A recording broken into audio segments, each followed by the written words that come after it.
Hello, welcome to STF यानी student foundation में आपका स्वागत है स्टूडेंट विद्यार्थी। जैसा कि हमारी STF टीम आप लोगों के सामने और आप तक NCERT का हर एक सब्जेक्ट का पूरा सॉल्यूशन आप तक पहुंचाने का प्रयास कर रही है।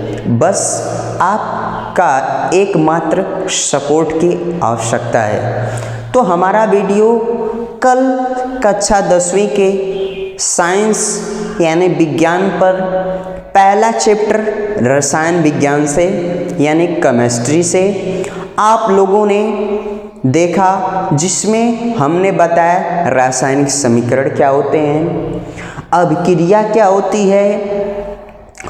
और अगर आप लोगों ने अभी तक मेरा पार्ट 1 का वीडियो आप लोगों ने नहीं देखा है तो लिंक डिस्क्रिप्शन में है और लिंक पे जा कर के आप पार्ट 1 का वीडियो देख सकते हैं। तो ज़्यादा बात ना करते हुए चलिए हम आज का वीडियो शुरू करते हैं।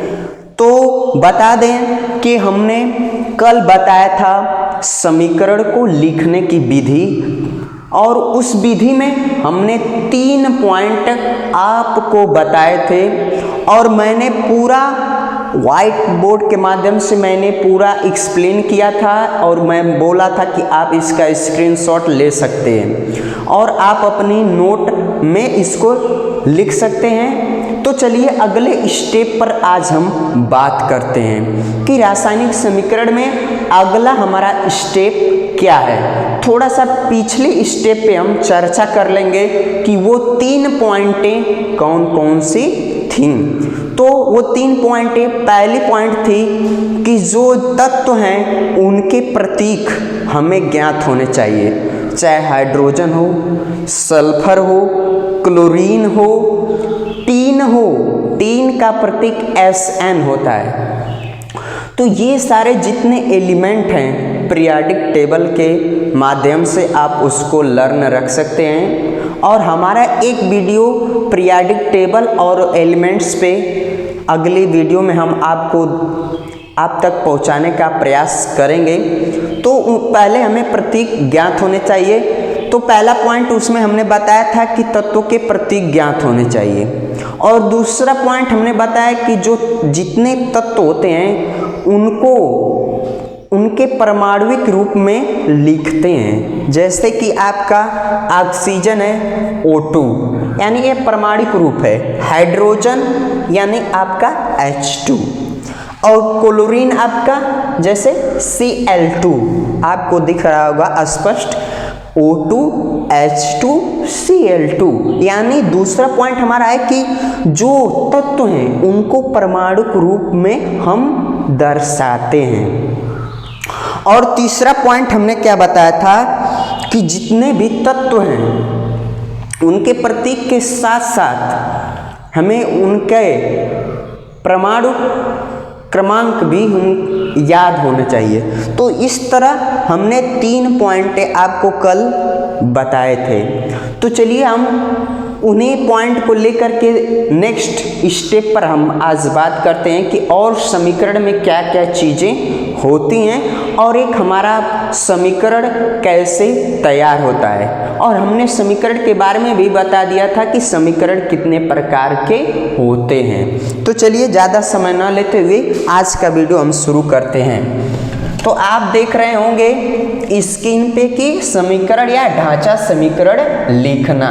ढांचा समीकरण लिखने में अब क्या है, 2 पॉइंटें इसमें भी हैं।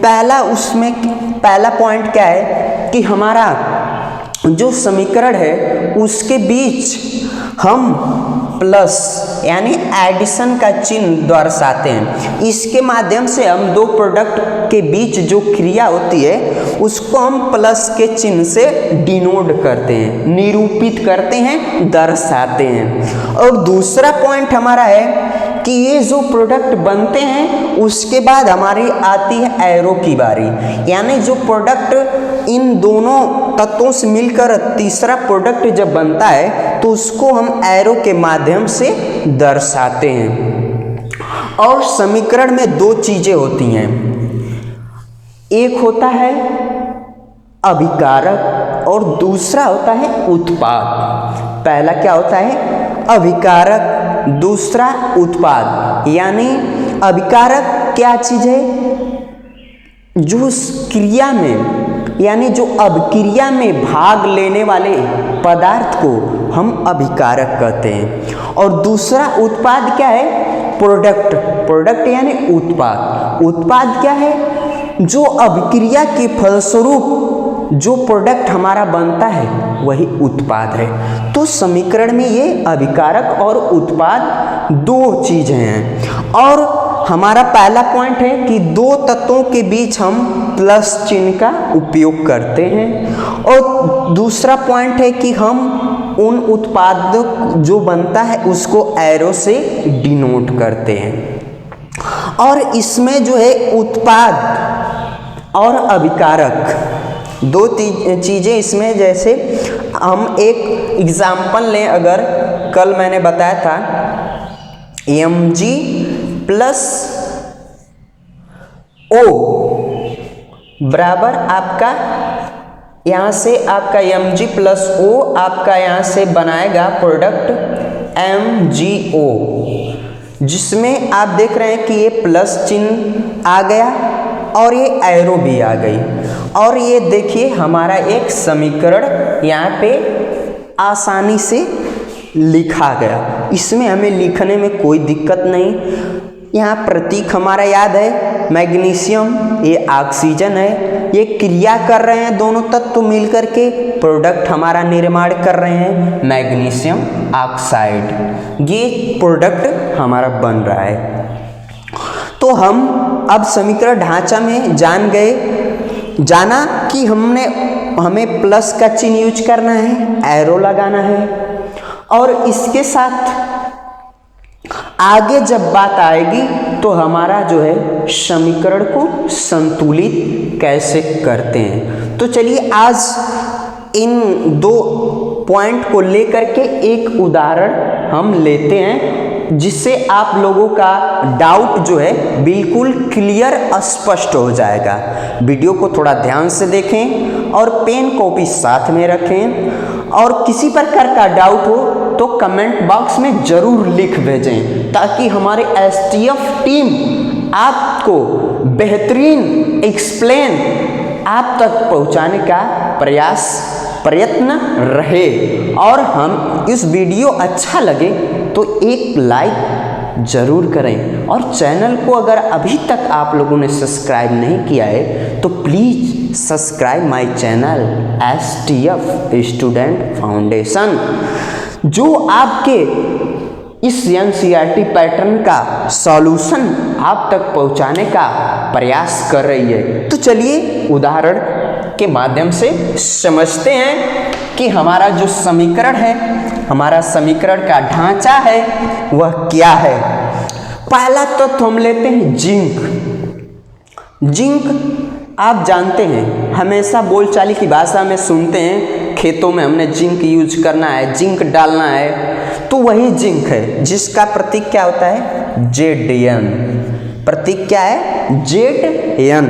और ये हमारा फर्स्ट तत्व है। इसके बाद दूसरा प्रोडक्ट हमारा रहेगा HCl। HCl यानी जिंक और प्लस HCl अगर ये आपस में क्रिया करेंगे तो अगला प्रोडक्ट हमारा क्या बनेगा, आइए देखते हैं।